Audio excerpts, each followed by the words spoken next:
ជានិស្ស័យក៏អាចថាបានឲ្យជួបរឿងចៃដន្យតែបងជឿលើអារម្មណ៍យើងដូចគ្នាក្តីស្រឡាញ់មួយនេះមិនដឹងចាប់ផ្ដើមពីពេលណាអ្វីដែលបងចាំសន្យាមើលថែមនុស្សស្រីអ្នកឈ្មោះនីកាប្រាប់ថាស្រឡាញ់អូនណា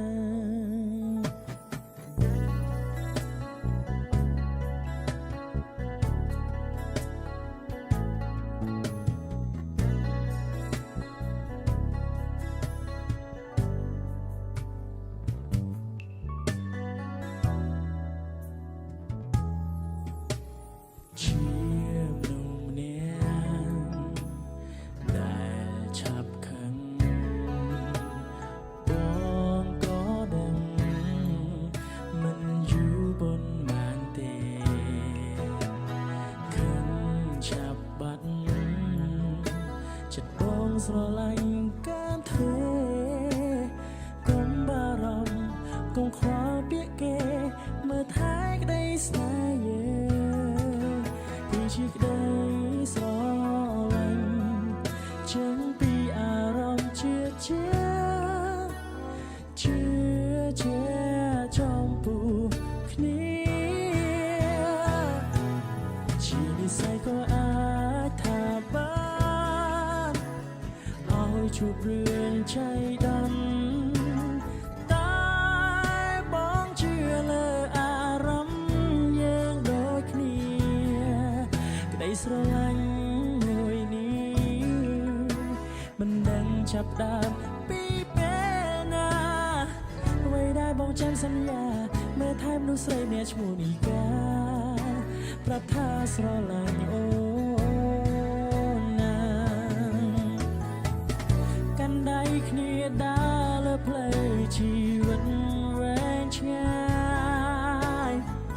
គ្មានពាក្យថាស្ដាយក្រោយឡើយណាស្ងួនសុខទុក្ខយ៉ាងណាគឺមានតែបងហើយនឹងអូនប្រើបេះដូងរួមគ្នាដោយក្តីសង្ឃឹម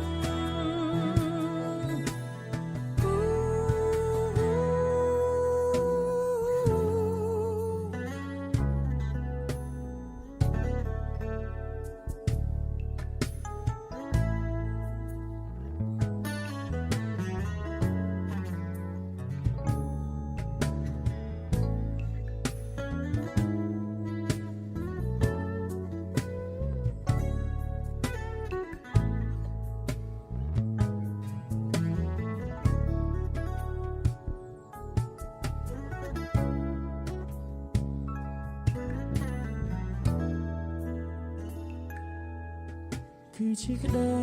ស្រឡាញ់ចេញពីអារម្មណ៍ជា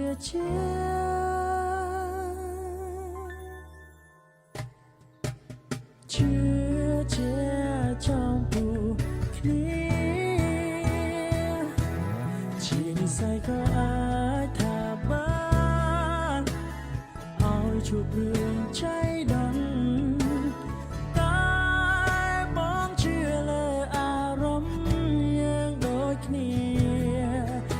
យស្រឡាញ់មួយនេះមិនដឹងចាប់ផ្ដើមពី